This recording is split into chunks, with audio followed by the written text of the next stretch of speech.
Morning, Jason, and thank you for joining us on our PaperDrop fireside chat.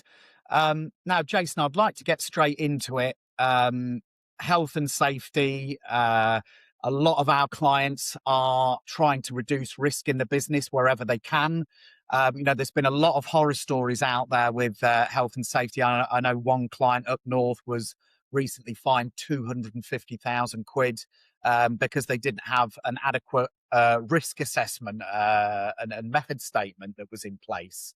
And I'd like to ask you, can you explain the difference between generic risk assessments and specific risk assessments? Yeah, certainly can. So the generic risk assessment covers common risks for a type of work. So basic tasks like changing a light bulb, sweeping up after a job. So it covers sort of an annual period for the whole sort of general risks associated with the business.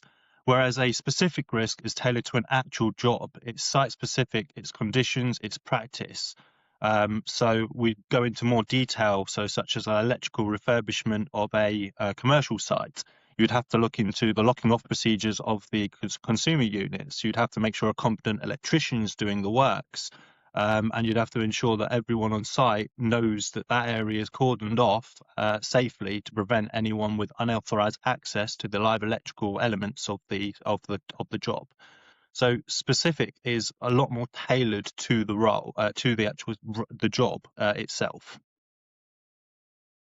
There is certainly lots of stuff when it comes to these risk assessments. I mean, when a contractor is on site, and look, whether it's domestic, commercial, or a public environment, ultimately, how can the risks be minimised?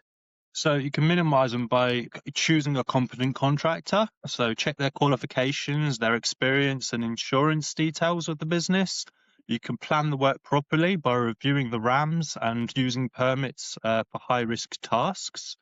You can brief them on site, so introductions, hazards, and emergency procedures. You can control the environment. So prior to the talk, you can do prelims, you can do toolbox team talks, and then you can then supervise and monitor while the works are then being in motion to make sure that everyone is following the risk assessment and the RAMs provided by the health and safety executive or the specialist that's on site. And then essentially you need to protect others as well as yourself.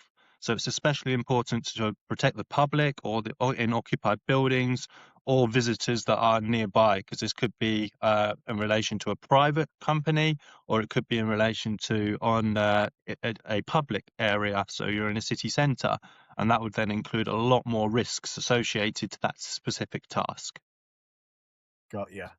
And prior to a job starting, what would you advise to ensure that all the relevant health and safety mitigations are in place to protect people?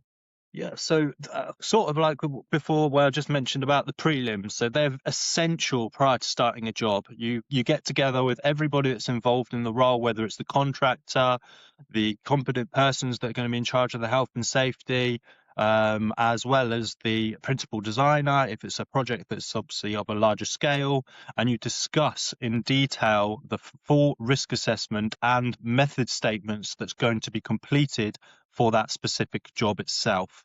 This would then highlight various risks that then could come to light. Then you can mitigate these risks by implementing simple things like correct PPE, ensuring that zone is only accessible as for competent persons, locking off procedures for electrics, like I mentioned, Lotto. And this is very, very important for ensuring that the site is safe and secure for all traders or contractors that are on site, because bear in mind, it might not just be electricals, it might be plumbing, there might be just brickies on site or general labourers. So we need to ensure that everybody's safe, not just that specific element of the electrician. So everyone's got to make sure that we all go home back safely to our families and safe. Which is the most important thing at the end of the day. Um, Jason, if you could give two bits of key advice to any contractors out there that are listen to this fireside chat, what would it be? Please review your risk assessments. The amount of risk assessments I've come across that aren't covered for the entirety of the works are very, very severe. I must say that it's very important to review the generic risk assessments on an annual period, and specific risk assessments need to be reviewed continuously throughout the project. This ensures that if there's any changes to the work, such as a plumber is entered because there was a leaking pipe when they drilled for a wall, then it needs to change to change the dynamic of the risk assessment to ensure that the area is covered as well, and then the plumber can safely access the site. The electrician knows that the plumber's on site, and again, a domino effect down to the labourers. So my specific advice would be, please review your risk assessments. Make sure that they are in line with the specific task or generic task that you're completing.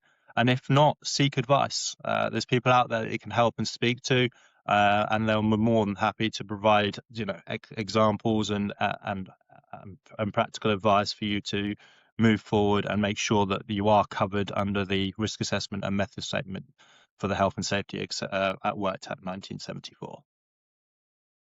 Brilliant. Well, Jason, listen, I really appreciate you joining the fireside chat. There's a lot, obviously, for contractors to think about. Ultimately, they've got to reduce the risk in the business. This is the way to do it. There's no getting out of it or skipping it. So, yeah, really appreciate your input and your advice. Thank you very much, Piers.